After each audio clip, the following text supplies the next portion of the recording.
Orhun stands alone inside an old, broken tunnel. The place is silent, so he stays alert and keeps his weapon ready. Without warning, several demon rats rush straight at him. He reacts instantly and cuts them down with quick, clean sword swings. After the fight, he pauses for a moment. His breathing is steady. His body doesn't feel weak. He realizes he is not as rusty as he believed. That small success gives him hope. Maybe his dream of becoming a true swordsman is not dead yet. Before he can relax, a group of goblins appears ahead. This time, Orhun decides not to rely only on his sword. He chooses to test his support magic. He casts the spell on himself. Power flows through his body, and a dark green light surrounds him. Support magic is mainly used to increase physical strength or improve equipment. Most people use it on teammates, but it can also be used on oneself. With his strength boosted, Orhun moves forward and defeats the goblins with ease. These kinds of spells are important for surviving hard battles. Still, Orhun knows their weakness. Support magic does not last forever. The duration depends on how strong the caster's magic resistance is. For Orhun, the effect only lasts about 3 minutes. If the spell fades in the middle of a fight, the danger increases immediately. He casts the spell again at the right moment and calmly finishes off the last group of goblins with careful movements. Even after seeing his skill and control, the party leader, Oliver, suddenly tells Orhun that he is being removed from the group. Orhun is completely stunned. He cannot believe what he is hearing. To him, it sounds like a cruel joke. After all, he and Oliver have been friends since they were kids. Oliver then speaks honestly. He says their friendship is real, and that is exactly why he gave Orhun so many chances. But in the end, nothing changed. Orhun can no longer keep up with the rest of the team. Annalie and Derek step forward and tell Oliver to stop softening the truth.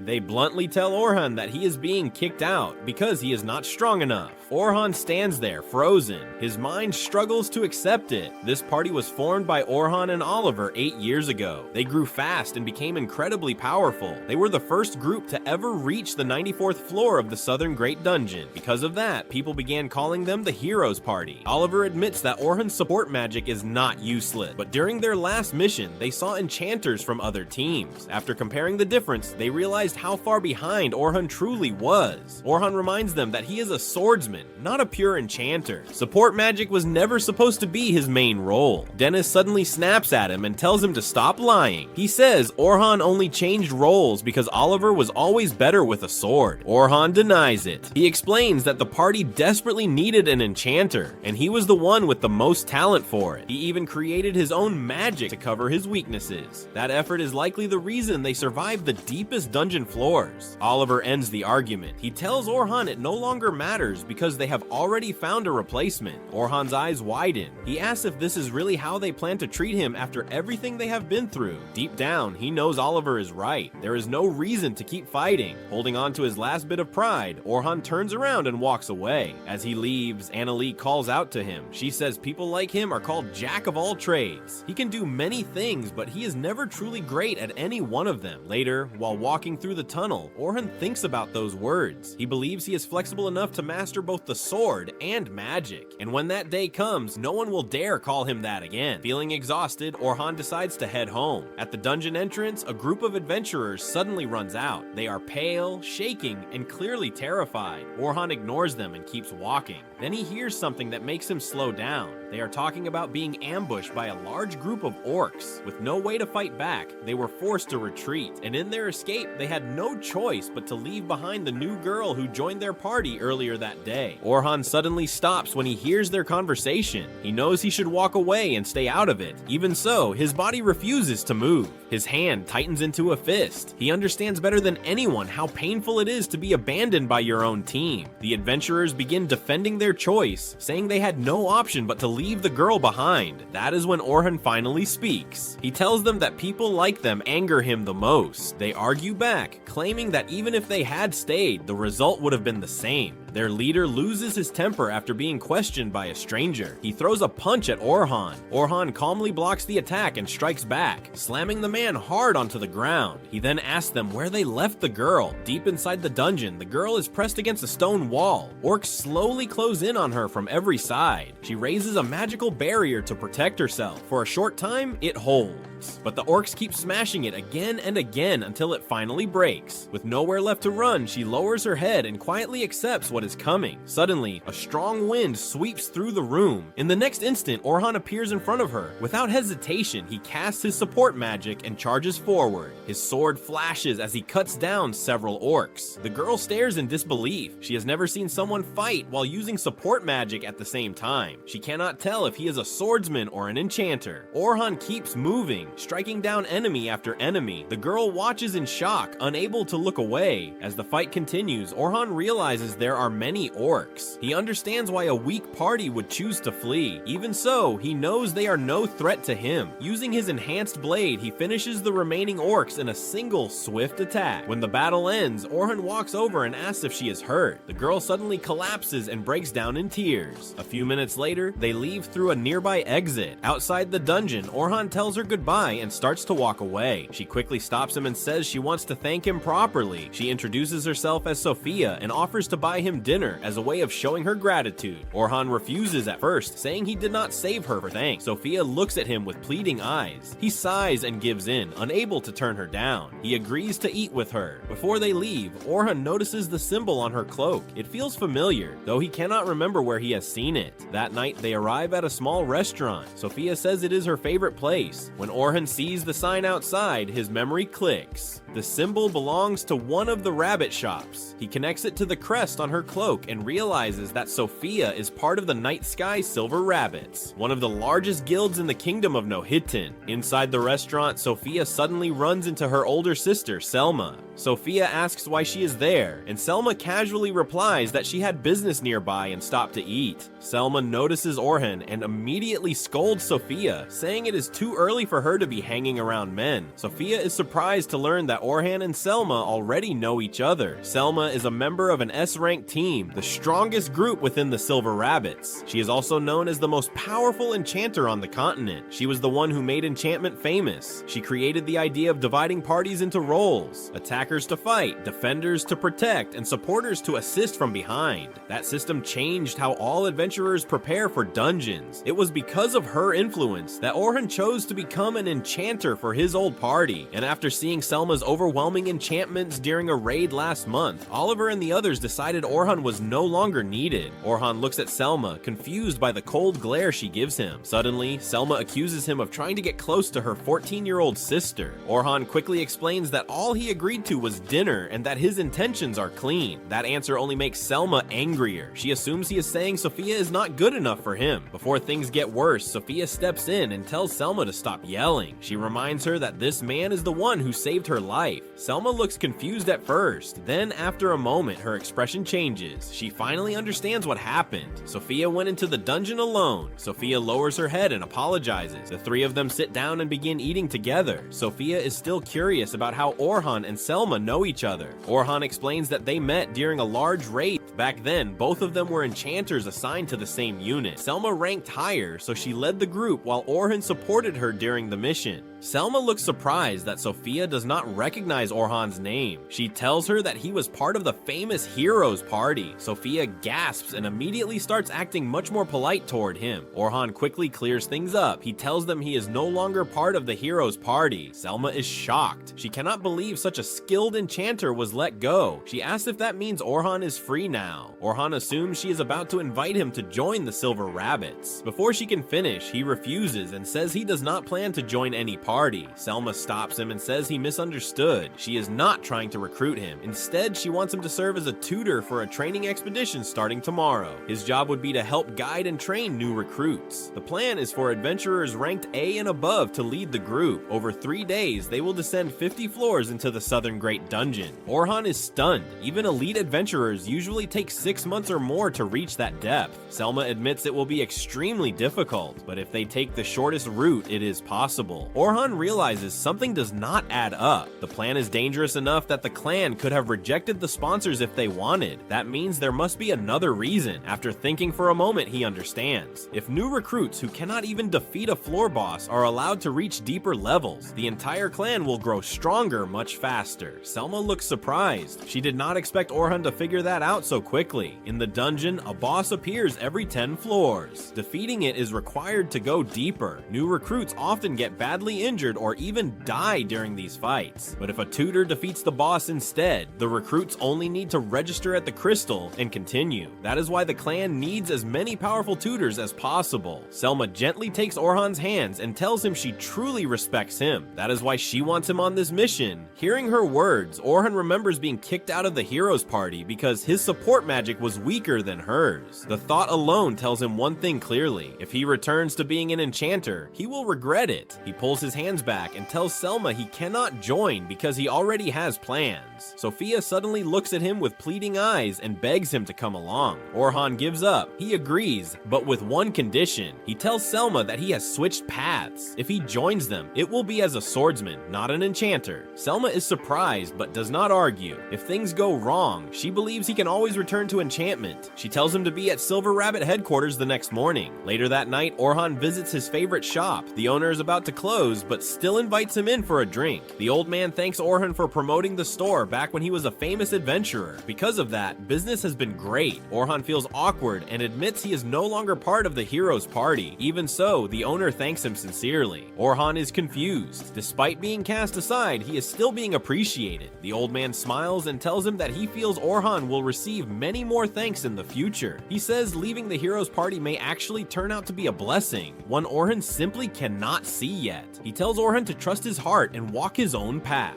No matter what happens, he promises to always support him. Orhan's eyes fill with tears. He bows his head and thanks the old man from the bottom of his heart. The next morning, Orhan shows up at the Silver Rabbit headquarters. He looks calm, healthy, and way less stressed than before. Selma notices this and asks if he feels lighter now that he's no longer stuck with the heroes party. Orhan says, yeah. Kind of. Not fully happy, but at least his headache is gone. Then the clan leader, Vince Bars, steps in and thanks him for coming. He says he's heard a lot about Orhan already, including the very stupid decision of the heroes party to kick him out. Orhan clearly doesn't want to open that wound again, so he smoothly changes the topic and asks about the teaching mission instead. Selma explains that in 3 days, they'll head deep into the Great Southern Labyrinth, all the way to the 51st floor. On the first day, they'll stop at the 21st floor. On the second day, the 36th, and then they'll push further step by step. While she's explaining this, we jump back to an earlier moment. Selma was talking to Vince about Orhan leaving the heroes party. She said it was a massive loss because without Dura, that team would never be the same. Vince agreed. Sure, Orhan's raw magic power wasn't anything crazy, but his real strength was support magic. His enchantments were fast. No, not fast, ridiculously fast. 4 times faster than Selma's. That's like finishing a fight while others are still warming up. On top of that, Selma had seen him use spells that didn't even exist in books. Original stuff. He could read the battlefield, predict what would happen next, and support his teammates at the exact right moment. Basically, he had every skill a top-tier enchanter should have. Yet the heroes party treated him like yesterday's trash. Selma was sure of one thing. With Orhan around, the Silver Rabbits would climb back to the top very soon. When Vince heard all this, he couldn't understand how someone like Orhan Dura could be thrown away so easily. One of his subordinates explained it simply. Support classes never get proper credit. Because she's famous, people overpraise her. But real monsters like Orhan, they get ignored, stepped on, and blamed for everything. Classic teamwork logic. Back in the present, Orhan listens carefully and reviews the plan. There will be 10 rookie groups and 5 escorts. Selma and Orhan are part of the escort team. The rookies will take turns fighting monsters, and if anything goes wrong, the escorts will jump in and clean up the mess. Orhan then asks a very logical question. Why only 5 escorts? With such a tight schedule and so many beginners, wouldn't more high-ranked fighters reduce the danger? Selma smiles and says they want the rookies to face real hardship so they can grow stronger. Orhan immediately knows that's not the real reason. It smells like half a lie, but he also knows better than to push. He's still an outsider after all. Even so, he agrees to help. Vince thanks him and explains the payment. 2 gold coins up front and 10 more if the mission succeeds. Orhan almost chokes internally. That amount could cover a normal person's living expenses for an entire year. He even says it feels like too much. Selma tells him straight up, this is what they think he's worth. Hearing that, Orhan promises he'll give it everything he's got. A few hours later, Orhan arrives at the dungeon entrance. The rookies are already there, nervously checking their gear and pretending they're not scared. When Selma shows up with Sophia, Orhan notices that Sophia is wearing the same outfit as before. Looks like it's the standard beginner uniform. He tells her she looks great in it. Sophia instantly turns red and thanks him in a tiny voice. Selma watches this and immediately starts teasing him, saying he sure knows how to charm young ladies. Then, with a suspicious look, she asks if he has a girlfriend. Orhan scratches his head and says no, but since his old team had women, he probably learned how to talk without getting slapped. Selma remembers that the heroes' party used to live together in one big mansion. Sophia then asks where Orhan is staying now. He casually answers that he's living at an inn. And just like that, the journey into the labyrinth is about to begin. The moment Sophia asks where Orhan is living, Selma completely freezes. Her brain instantly jumps to the worst conclusion. Why does her little sister want to know his address? Is she planning a visit, a surprise visit, a totally not suspicious visit? Selma panics so hard that Sophia has to wave her hands and quickly explain she was just curious. Nothing else. Selma calms down a little. To escape that awkward moment, Selma switches topics and asks why Orhan is standing so far away from the rookies. Orhan calmly explains that since he's an outsider, he doesn't want to crowd them. In fact, keeping some distance actually makes beginners more alert. Nervous people pay more attention. It's scary, but useful. Since we're already talking about nervous rookies, Orhan suggests Selma help calm them down. She agrees and tells Sophia to go meet up with her team. Not long after, Orhan walks with Selma toward 3 adventurers who are assigned as escorts. Selma introduces Orhan with full confidence, praising him and saying he'll be an amazing teammate. Coming from someone like her, that praise hits hard, and the 3 escorts instantly believe it. Orhan, meanwhile, is quietly dying inside and asks her not to hype him up so much, especially in front of others. Introductions begin. The blue-haired guy says his name is Anthem and that he's a defender. Bernard, the serious-looking one, is also a defender. Kathy introduces herself as the healer. Orhun introduces himself as the attacker. Looking at the lineup, Orhun admits the team is well balanced. But then a thought hits him. If he hadn't joined, one of them would have been forced to act as the attacker. That doesn't sit right with him. This plan feels weird. Seeing the doubt on Orhan's face, Selma once again remembers a private talk she had with Vince. He told her he understood how painful it was to lose such a powerful card, but he also reminded her of a hard truth. Orhan is an enchanter, just like Selma. Because of party balance, he couldn't stay in the first squad, no matter how strong he was. Selma agreed, but it still hurt. Her clan hadn't improved at all since last year, not even one step forward. That made her believe the Silver Rabbits were slowly falling behind. That fear is exactly why she invited Orhun to this expedition. Still, Orhan only agreed on one condition. He would fight on the front lines as a swordsman, not sit in the back as support. All Selma can do now is hope that when things get dangerous, he truly stands at the front. After finishing with the escort group, Selma and Orhun move toward the rookies. Selma steps forward, and the moment she does, everyone falls silent. She announces that today marks the beginning of their descent toward the 51st floor of the Great Southern Labyrinth. She knows they're nervous. Reaching such a deep level so early in their careers is terrifying, but she tells them not to panic because she brought someone special in case anything goes wrong. Then she introduces Orhandora. She reveals that he has already reached the 94th floor, a place even top figures of the kingdom have never seen, a level Selma herself hasn't reached. The rookies are stunned. Whispers spread instantly. People turn their heads, staring at Orhan like he's some dungeon monster wearing human skin. Orhan quietly asks Selma to stop raising the bar any higher. She ignores him. Not only does she say he'll be their main example inside the dungeon, but she also casually drops the bomb that he used to be part of the hero's party. Boom. In one sentence, Orhan becomes a celebrity. The trainees look at him like he's a walking legend. After the speech, Orhan complains that she basically placed him on a god-level pedestal.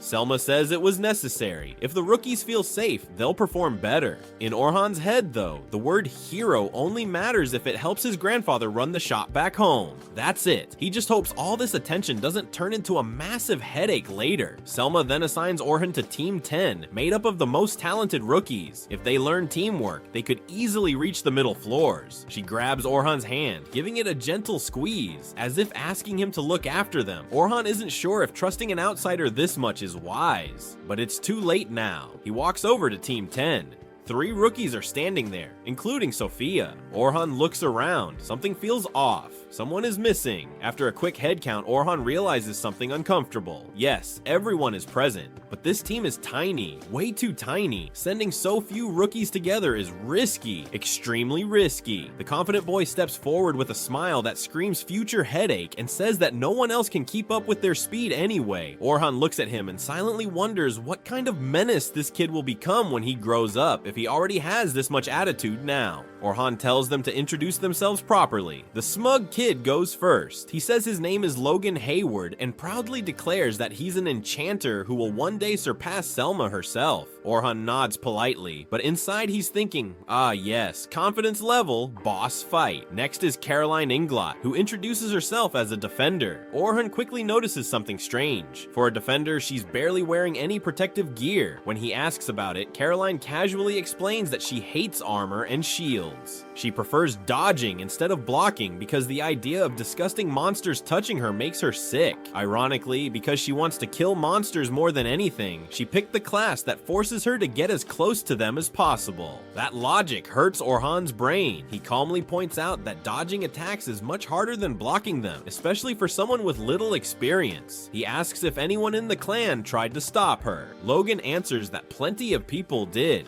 and Caroline ignored all of them. That comment instantly turns into a loud argument between the two. To stop this nonsense before it turns into a duel, Orhan asks the final member to introduce herself. Sophia steps forward and says her name is Sophia Clottle. She explains that she's a rear line attack mage. The moment she finishes, Logan and Caroline start arguing again. Orhan sighs internally. This mission is going to be pain. Surprisingly, the moment they step into the labyrinth, the kids go quiet. The dungeon atmosphere instantly shuts their mouths. While walking, Caroline asks why someone from the heroes' party is even here. She thought their clans were rivals. Orhan calmly explains that he's no longer part of that team. It's a highly prestigious group after all, and he's not in it anymore. Caroline pushes further and demands to know why he left. Orhan refuses to answer. Hard stop. Changing targets, Caroline looks at Sophia and says she must already know Orhan, since she mentioned they'd be escorted by someone amazing. Caroline demands confirmation. Is this the amazing guy?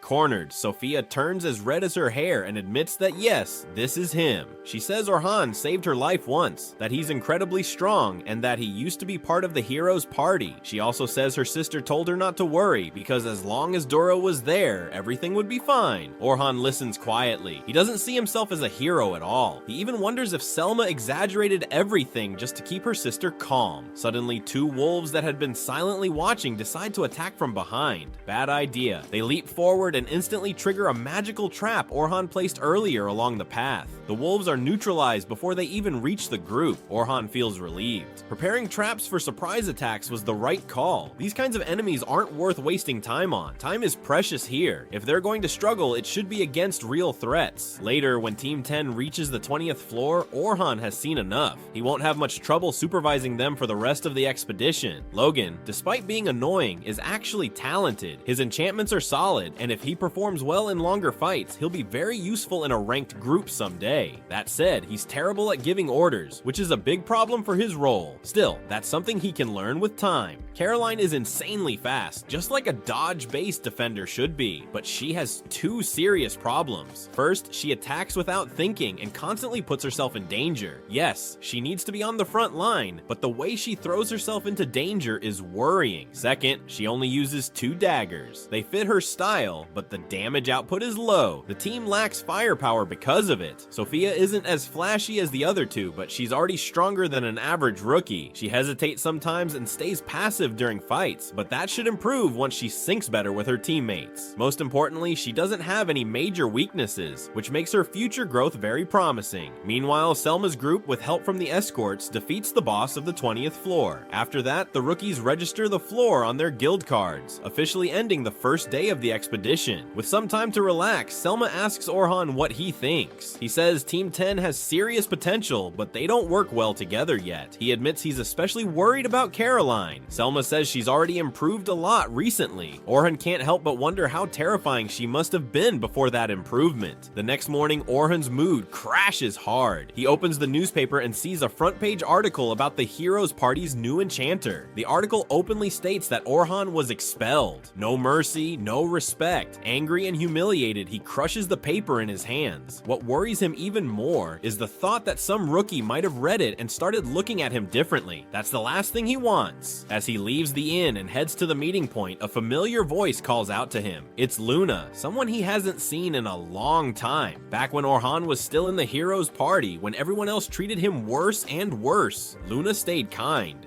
Always. When he was expelled, she wasn't there. She had been away handling a family matter. And deep down, Orhan believes that if she had been there, things might have gone differently. Luna looks at him with desperate eyes and begs him to come back to the party. Orhan asks the obvious question, do the others want him back too? Luna hesitates and admits that she's the only one asking. Still, she promises that if he returns, she'll do everything she can to convince the others. Orhan can see she means it. She's serious. But he shakes his head. It's too late now, especially after that article. Luna grabs his hand and reminds him of their promise to conquer the great labyrinth together. Orhan's expression hardens. He pulls his hand away and says that promise was made by 3 people. Him, Luna, and Oliver. And Oliver was the one who kicked him out. That promise is dead. With that, Orhan walks away, irritated and heavy-hearted. Deep down, he admits that he truly wanted the 3 of them to stay together forever. He really wanted that future, but wishing won't change reality. Orhan Dora has no place to return to anymore.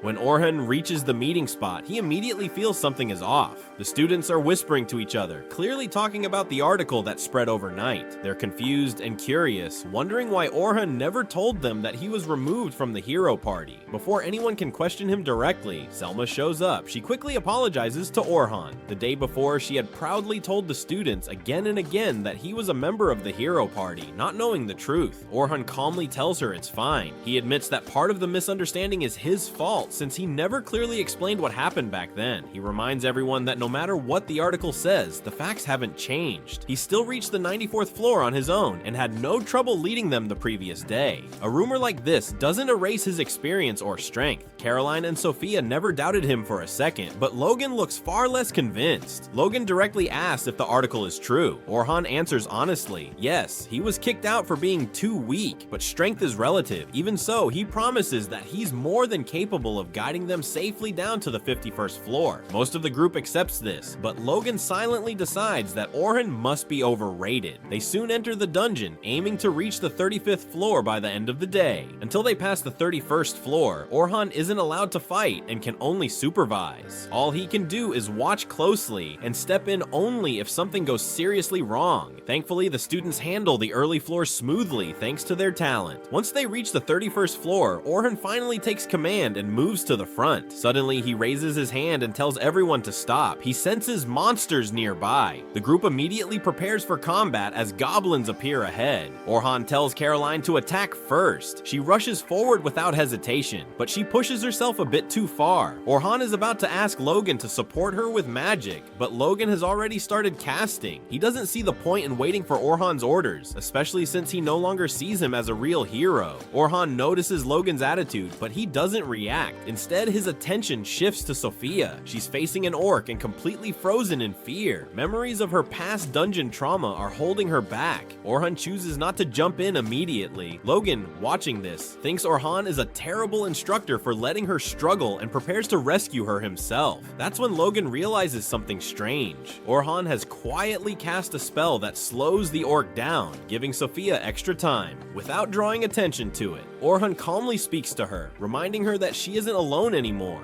Caroline, Logan, and he are all right there. If anything goes wrong, they'll help her. Those words make a huge difference. Regaining her confidence, Sophia launches a powerful fire javelin spell and completely destroys the orc. Even Orhan is caught off guard. He didn't know she could use advanced level magic. Caroline excitedly praises Sophia, and Orhan congratulates her sincerely. Logan, however, is left stunned. Orhan's timing, judgment, and hidden spellcasting were flawless. It makes no sense to him that someone with skills like this would be expelled from the hero party. For the first time, he starts questioning what he believes. The group eventually reaches the 35th floor, but their progress comes to a sudden halt when a massive tarantula blocks their path. Logan panics. He knows none of them can beat that monster alone. He's just about to suggest retreating when Orhan calmly gives an order. He tells Logan to cast speed, magic power, and defense buffs on the team because they're going to fight. Logan thinks attacking the giant spider is completely insane, but before he can argue, Caroline has already rushed forward to face it head on. He panics and tries to follow her, but Orhan quickly stops him. He explains that as a support mage, Logan would only put himself in danger by going to the front. Instead, Orhan shouts instructions to Caroline. He tells her to leap over the spider and strike from behind. She follows his command perfectly, jumping over the massive creature and landing several solid blows on its back. The spider immediately turns all its attention toward her. Orhan tells Caroline to keep the monster focused on her, but warns her to stay away from its poison. Thanks to her speed, she barely manages to stay ahead of the spider's attacks. Seeing this, Orhan orders Logan to keep the buffs active while Sophia prepares her spell. Once Sophia finishes casting, she releases multiple wind blades. The sharp air slashes slice through the spider's legs, cutting off 4 of them and slamming the creature into the ground.